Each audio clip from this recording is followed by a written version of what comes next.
পূর্ণিমা আলোক ছা। কলকাতার এক পুরনো গলি, নাম শ্যামতলা লেন।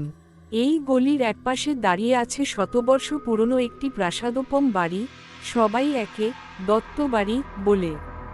বলা হয় সেখানে নাকি বহু বছর আগে এক দুর্ঘটনা ঘটেছিল, আর তারপর থেকেই সে বাড়ি অভিশপ্ত। 3 তলা এই দালানবাড়ি বহু বছর খালি পড়ে আছে। কেউ ভাড়া নেয় না, কেউ কিনতেও চায় না। কারণ রটেছে প্রতিটি রাতে ঠিক 1:15 ওই বাড়ির 3য় তলার একটি জানালায় একটা সাদা আলো জ্বলে ওঠে, আর জানালার ছায়ায় দেখা যায় এক নারী মূর্তি, চুল এলোমেলো, চোখ বড় বড়, ঠোঁটে চাপা হাসি। লোকজন বলে আলোটা আসলে একটা পুরনো 1500 ওয়াটের বাল্ব। অর্ণব একজন তরুণ সাংবাদিক। সে কাজ করে একটি জনপ্রিয় ইউটিউব চ্যানেলের হয়ে, যারা ভৌতিক সত্য ঘেঁটে বের করার চেষ্টা করে। একদিন অফিসে বসেই সে বলে উঠল, এই দত্তবাড়ি নিয়ে আমি ভিডিও বানাতে চাই। ভূত কিছু না, সবই মানুষের কল্পনা। চ্যানেলের হোস্টরা রাজি হলো। ঠিক হলো, সে একা যাবে রাতে, সঙ্গে থাকবে একটি camera, infrared night vision, sound recorder আর মিটার। রাত দুপুর 11:15 অর্ণব ঢুকে পড়ল দত্তবাড়ির ভেতর। সিঁড়ি বেয়ে উঠে গেল 3য় তলায়। সঙ্গে ছিল তার ল্যাপটপ আর একটা পুরনো ম্যাপ অনুযায়ী ওই জানালার ঘরটি আগে ছিল এক নারীশিল্পীর স্টুডিও, নাম ছিল মালবিকা দত্ত। অতীতের গল্প। মালবিকা দত্ত ছিলেন খ্যাতিমান চিত্রশিল্পী। অদ্ভুত এক ঘোরের মধ্যে ছবি আঁকতেন তিনি। তার ছবিগুলোতে আলো ছায়ার খেলা এত বাস্তব ছিল যে অনেকেই বলতো ছবিতে প্রাণ আছে।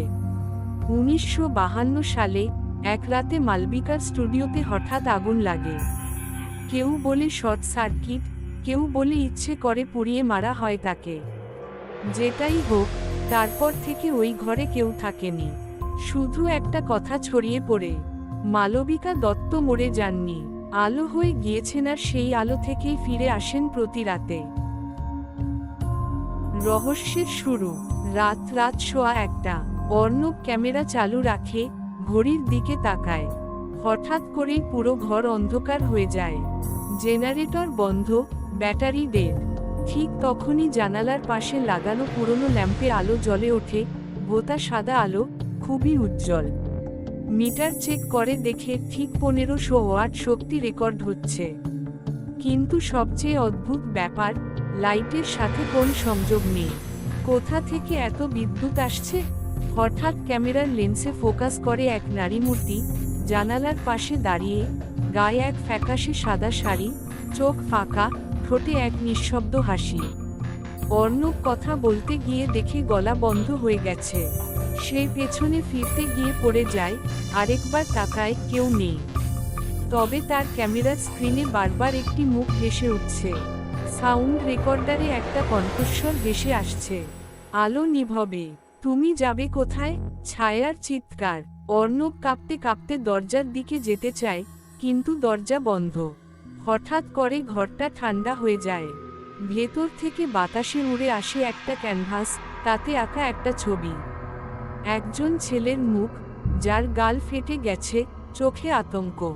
ছবিটার নিচে লেখা, আগেও এসেছিল একজন, ফিরতে পারেনি। তখনই ঘরের দেয়াল জুড়ে একের পর এক ছবি ভেসে ওঠে, জ্বলন্ত রঙে আঁকা ছায়ামূর্তি, ভয়ানক মুখ, আর কোথাও কোথাও মালবিকার সই। হঠাৎ জানালার কাঁচ ভেঙে যায়। বাইরে থেকে সেই আলো আবার ভেতরে আসে, এবার যেন ঘরটাই গলে যাচ্ছে আলোর তাপে। অর্ণব আর কিছু বোঝার আগেই শব্দহীনভাবে অজ্ঞান হয়ে পড়ে যায়। পরদিন সকাল, পুলিশ আর মিডিয়া এসে দেখে অর্ণব দত্তবাড়ির ভেতর পড়ে আছে, মুখ ফ্যাকাশে, হাতে আঁকা একটা ছবি, তাতে তার নিজের মুখ, ঠিক আগের রাতের চেহারা, ভয় আর চিৎকারে ভরা চোখ। ক্যামেরার ফুটেজ রিকভার করা গেল না, ল্যাপটপ পুড়ে গেছে, কিন্তু রেকর্ডারে একটা লাইন শুধু শোনা যায়, সেই আলো নিভলেই ছায়া আসে, আর সে ছায়া আলোয় হারায় না। বর্তমান।